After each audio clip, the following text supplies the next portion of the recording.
Alright, so I'm thinking this is going to be 2 videos apparently. So this will be part 2 from the one I just took. So we're going to call this conclusion to the Ram RA4 cylinder head porting part 2. Anyways, as you can see here, what we did, and I'm going to turn this light on here real quick. So what we did was I epoxied up the ports because we actually ground these ports so much that we went into the water jacket, okay? And because of that, I had 2 options. I could have either welded them up, or I could do what I did, which was use a good epoxy. Now, we found a really killer epoxy for doing this, and I'm going to show that to you guys here in just a second. But you can see we blew through the walls on both sides of the port, okay, on all the intake ports. Every one of these intake ports I ground into the water. And if you watch some of my other videos, you'll definitely see, and there you can see there a little bit in that in the back there. That's a bolt hole. This bolt hole right here is actually into the port. That's how much we ground on these ports. Now I'm going to tube those. I haven't done that yet, but I'm going to do that next. But that's part of what we're doing. The other thing we did too is we got rid of the push rod holes. It can actually kind of see where my push rods were before when I ran these heads, and now how far out we moved them, which is not a lot, probably a couple hundred thousandths. But what that did is it allowed us to make the port wider. And so instead of it only being like 1/300 wide, well, actually I think the factories were like 1/200 or 1/150. Now we are currently like 1/350 wide. And so we're considerably wider, and I'm taller too. So, but anyhow, the epoxy that we used is this product here. It's called Belzona 1111.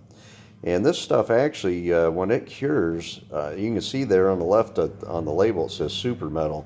This cures just like iron. And we've used this for all kinds of repairs, especially cylinder head repairs with iron heads, because you know, every once in a while you'll blow through a port by accident, and you got to patch it up.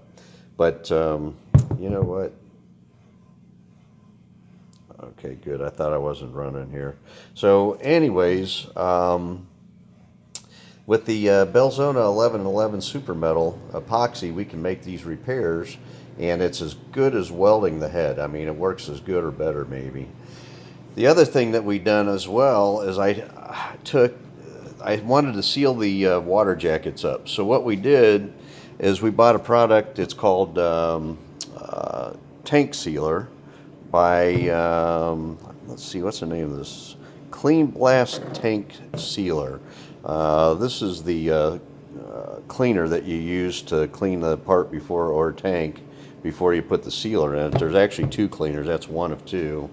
But anyhow, this here product is what we used to fill in or coat the inside of the water jackets.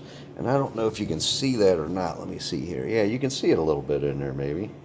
Anyways, what we did was we put this sealer in there, and we done that so that as a precaution, I just want to make certain that I don't have any water leaks around these ports where I epoxied them at.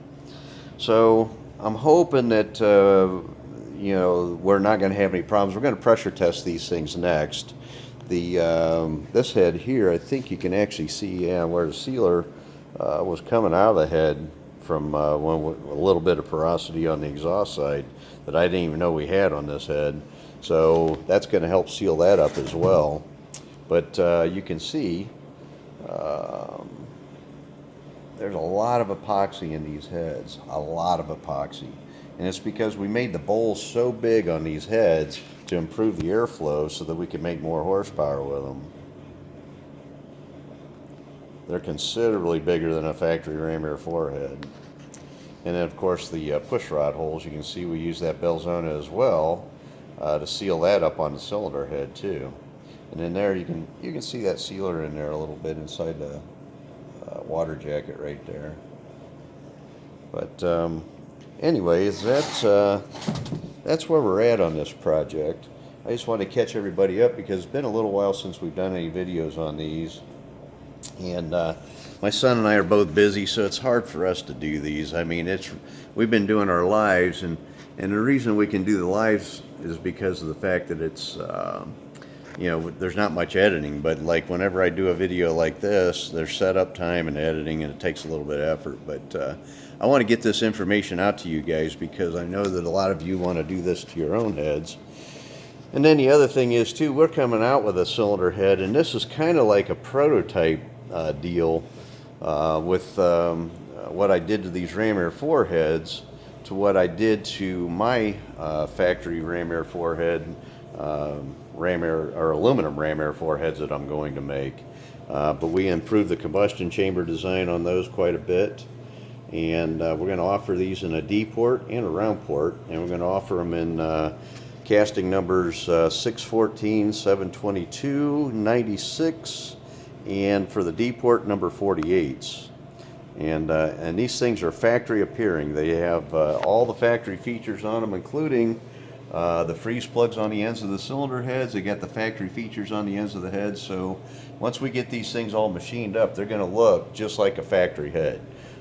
It'll take a real discerning eye to see the difference between my head and a factory head. But mine are going to outflow the factory heads by a bunch because of what we're learning from what we're doing to this Ram Air 4 head right here, the factory Ram Air 4 head. And these are number 69, so these are number 722s. And we're going to offer this, like I said, we're going to have the 722 and we're going to have a 614, and we're also going to offer a number 96, which is the Ram Air 2 castings, and they will have the 9 and the 6 on the 2-center exhaust ports, just like the factory. So I thought you guys would enjoy a little update here. It's been a while since I made a video of these, and I wanted to get these finished up so we can get the engine put together. We want to run this thing this summer. So that's the goal, and that's where we're at. I just wanted to give you guys an update. I appreciate everybody for following the channel. And look forward to seeing everybody Wednesday night at our podcast, our bench racing podcast. And if you haven't heard of that, please come hang out with us every Wednesday night from 6 to 7 p.m. at on YouTube at DCI Motorsports 1111. It's a we call it DCI Motorsports Unleashed Bench Racing Podcast. I look forward to seeing you all there. Thank you.